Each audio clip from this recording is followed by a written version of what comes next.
Hello team, good afternoon. आज हम लोग देखने वाले हैं कि अकाउंट्स पेबल में मैनुअल डेबिट नोट कैसे क्रिएट करते हैं। ठीक है, तो मैनुअल डेबिट नोट क्रिएट करने का ऑब्जेक्टिव, पर्पस और एग्जांपल यहाँ पे डॉक्यूमेंट के अंदर दिया हुआ है बेटर अंडरस्टैंडिंग के लिए। ठीक है, तो हम लोग सीधा एग्जांपल से हम सीधा समझ लेंगे कि डेबिट नोट क्यों क्रिएट करते हैं और किस सिनेरियो में क्रिएट होती है। ठीक है, तो डेबिट नोट ऐसा एक पार्ट है जब आप आपके सप्लायर को या फिर आपके वेंडर को आप अगर ऑर्डर दे रहे हो, सपोज फॉर एग्जांपल आपने 10 क्वांटिटी का ऑर्डर दिया है आपके सप्लायर को। ठीक है, बट एक्चुअल में आपको जब आपका जीआरएन हुआ उसके बाद जब इंस्पेक्शन हो रहा है और तब आपने इंस्पेक्शन के दौरान चेक किया कि 10 में से 5 मटेरियल डिफेक्टिव या फिर डैमेज है, आपके रिक्वायरमेंट के हिसाब से नहीं है, तो आइटम जब रिजेक्ट हो गए तो उसको आरटीवी बोलते हैं ओरेकल की लैंग्वेज में, रिटर्न टू वेंडर। तो उस केस में हम लोग सप्लायर को डेबिट मेमो रेज करेंगे हमारी लाइबिलिटी कम करने के लिए। जैसे कि हमने एक क्वांटिटी का 10 रुपीज था, तो 10 क्वांटिटी का 100 रुपीज का इनवॉइस हमने बनाया हमारे अकाउंट्स में। ठीक है, तो 100 रुपीज का तो हमको मटेरियल मिला नहीं, एक्चुअल में 50 रुपीज का ही मटेरियल मिला है। तो उस केस में हम लोग उसको 50 रुपीज का डेबिट मेमो रेज करेंगे ताकि हमको वो क्वांटिटी वापस से 50 रुपीज की भेजे जो एक्चुअल में हमें रिक्वायरमेंट है। ठीक है, अभी यहाँ पे हम लोग देख लेते हैं कि ये जो हमने एक प्रोसेस फ्लो बनाया है अकाउंट्स पेबल में डेबिट मेमो कैसे बनाते हैं, उसका हर एक स्टेप हमने यहाँ पे इंक्लूड किया हुआ है। जब भी कोई हम फर्स्ट टाइम प्रोसेस कर रहे हैं, कोई भी हमारा नया यूजर प्रोसेस कर रहा है, तो वो इजीली उस प्रोसेस को कंप्लीट कर पाए, उसके अकॉर्डिंगली हमने उसका प्रोसेस फ्लो बनाया हुआ है यहाँ पे पूरा। ठीक है, अभी हम लोग जाएंगे एक्चुअल फॉर्म बेसिस पे कैसे काम होता है ओरेकल के अंदर, वो देखने के लिए। तो हम जाएंगे ओरेकल के अंदर। अगर डेबिट नोट बनाना है तो आपको सबसे पहले जाना पड़ेगा AP super user PJSPL responsibility के अंदर। उसके अंदर आएगा Oracle payables, invoices, entry, invoices. यहाँ पे हम देख सकते हैं एक ब्लैंक फॉर्म ओपन हो गया है। यहाँ पे हमको हमारी जो स्टैंडर्ड प्रोसीजर है वो फॉलो करनी है। तो हमको यहाँ पे जो भी मैंडेटरी फील्ड्स है वो भरनी है। तो पहले आता है ट्रेडिंग पार्टनर्स।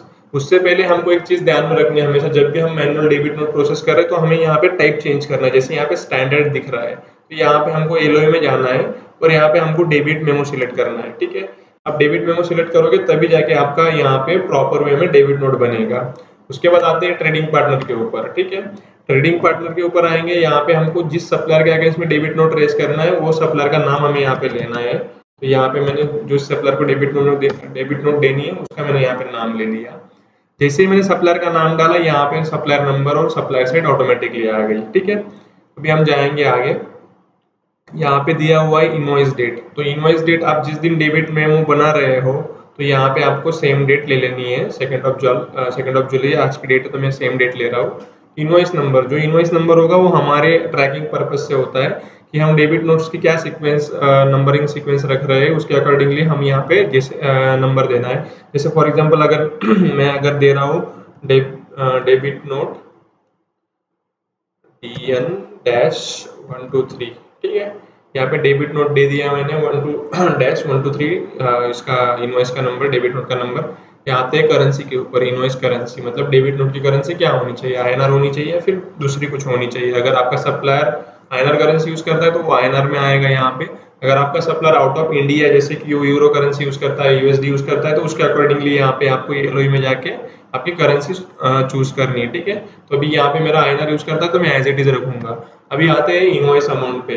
तो एक्चुअल में आपको कितना अमाउंट का डेबिट नोट बनाना है, जैसे कि 50 रुपीज का मैंने बताया, तो यहाँ पे हमको लेना है -50 रुपीज। ठीक है, तो यहाँ पे हो गया ये माइनस में। आपको हमेशा डेबिट नोट जब भी बनाना है तब माइनस में ही बनाना है जब मैनुअल कोई डेबिट नोट बना रहेगा। यहाँ पे आगे जाएंगे, यहाँ पे सब डिटेल्स फिलअप होगी ऑलरेडी। यहाँ पे सिर्फ हमको टर्म्स डेट ले लेना है। टर्म्स डेट आएगा आपका आज का, जिस दिन आप डेबिट नोट बना रहे हो। तो यहाँ पे जब भी हम डेबिट नोट बना रहे हैं तो हमको टर्म्स डेट 0 कर देना है। यहाँ पे जो पेमेंट टर्म्स है हमको 0 मतलब इमीडिएट कर देना है। यहाँ पे हमको जैसे हम इमीडिएट लिखेंगे यहाँ पे तो इमीडिएट का एक ऑप्शन आ जाएगा, तो यहाँ पे उसको सिलेक्ट करना है। बिकॉज हम डेबिट नोट के लिए यहाँ पे 45 का टर्म्स नहीं दे सकते हमारे सप्लायर को, क्योंकि हमने ऑलरेडी इसका पैसा पे कर दिया है सप्लायर को। तो उससे हमको जल्द से जल्द मटेरियल या फिर पैसा लेना है हमारा, तो हम उसको यहाँ पे इमीडिएट कर देंगे। ठीक है, यहाँ पे बाकी डिटेल्स एज इट इज रहेगी, इसमें कोई चेंजेस नहीं रहेगा। इतना डालने के बाद हमको जाना है लाइन्स लेवल पे। Line level amount should be match with your header level. तो यहाँ पे भी आपको -50 रुपीज डालना है और टैब मारना है। देखो यहाँ पे आपका अमाउंट -50 रुपीज हो गया। Now you can click on distribution button.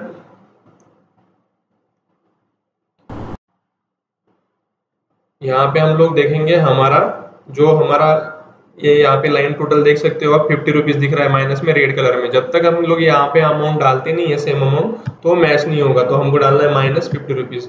Now you can see here is match distribution total and line total. Now you can enter your GL account code. तो यहाँ पे आपका GL अकाउंट कोड जो debit हुआ है आपका, जो credit हुआ है आपके अकाउंट में, जो मटेरियल क्रेडिट हुआ है उसको वापस आपको डेबिट करना पड़ेगा। तो रॉ मटेरियल आपका वापस चला जाएगा यहाँ से। तो आपको लेना है 231101। यहाँ पे मैं मेरे अकॉर्डिंगली ये कोड ले रहा हूँ। अगर एक्चुअल में जब प्रोसेस करते हैं, जब अकाउंट वाले प्रोसेस करते हैं तो आपको समझाएंगे कि इसके अंदर कौन सा कोड आएगा। जैसे कि स्टैंडर्ड इनवॉइस के अंदर कौन सा आता है, डेबिट नोट के अंदर कौन सा आता है, तो अलग अलग डिफरेंट होता है या वो अकाउंटिंग कोड होते हैं। तो उसके अकॉर्डिंगली हमको यहाँ पे लेना है। ये मेरा अभी पूरा डेबिट नोट बन गया है, मैं इसको सेव कर दूंगा। यहाँ पे सेव कर दिया, इसको मेरे को वैलिडेट कर देना है। एक्शन बटन पे क्लिक करके validate, okay. Same action button पे जाना है, create accounting with final post, से okay. Now you can see accounting has been successfully created for this transaction. अभी ये जो हमारा इनवॉइस बना था 100 रुपीज का, उसके अगेंस्ट में हमारे 50 रुपीज का डेबिट नोट बुक कर दिया। तो मतलब हमारा वहाँ पे अकाउंटिंग इंटरेस्ट का इफेक्ट हो जाएगा अभी 50 रुपीज माइनस का। ठीक है, थैंक यू।